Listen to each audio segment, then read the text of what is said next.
సమస్యలు వెంటనే పరిష్కారం చేయించాలని చెప్పేసి రాష్ట్ర వ్యాప్తంగా ఈరోజు అన్ని కలెక్టర్ కార్యాలయాలు, రాష్ట్రంలో ఉన్నటువంటి 26 జిల్లాలు ముట్టడి కార్యక్రమాన్ని చేపట్టడం జరిగింది. దీన్ని విచ్ఛిన్నం చేయడం కోసం రాష్ట్ర ప్రభుత్వం రాత్రికి రాత్రే పోలీసుల్ని అడ్డు పెట్టుకుని ఈ రకంగా అరెస్ట్ చేయడం అనేది ఇది చాలా దుర్మార్గమైనటువంటిది. దీన్ని ఖండిస్తున్నాం. రాష్ట్ర ప్రభుత్వం ఇప్పటికైనా అరెస్టులనే మొత్తం రాష్ట్రంలో ఉన్నటువంటి నాయకత్వాన్ని అంతా కూడా అరెస్టులు చేసి ఈ రకంగా ఉద్యమాన్ని విచ్ఛిన్నం చేయడం కోసం చేస్తుంది.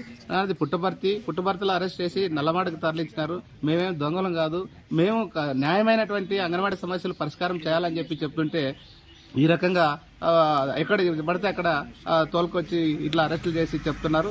ఇప్పటికైనా ప్రభుత్వం అర్థం చేసుకుని ఈ రకంగా ఈ సమస్యల్ని గనక పరిష్కారం చేయకపోతే రాబోయే రోజుల్లో మాత్రం పెద్ద ఎత్తున ఇంకా పోరాటాలు చేయాల్సి ఉంటుంది.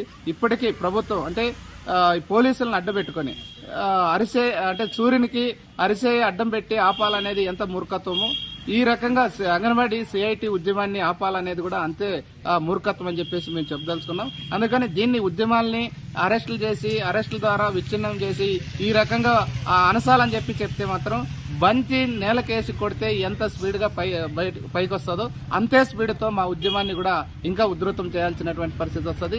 జగన్మోహన్ రెడ్డి గారికి ఏమైనా చిత్తశుద్ధి ఉంటే తక్షణం అంగన్వాడీ వర్కర్లకు సంబంధించినటువంటి సమస్యల్ని పరిష్కారం చేయడం కోసం కృషి చేయాలి. ఈ రకంగా చేయకపోతే మాత్రం ఈ గవర్నమెంట్ కి చాలా మొత్తం రాష్ట్రంలో ఉన్నటువంటి ఉద్యోగులు, కార్మికులు అందరూ కూడా వ్యతిరేకతతో ఉన్నారు. అందుకనే ఈయన ఎప్పుడు బటన్ నొక్కుతాం అని చెప్పేసి అందరికీ చెప్తుంటాడు.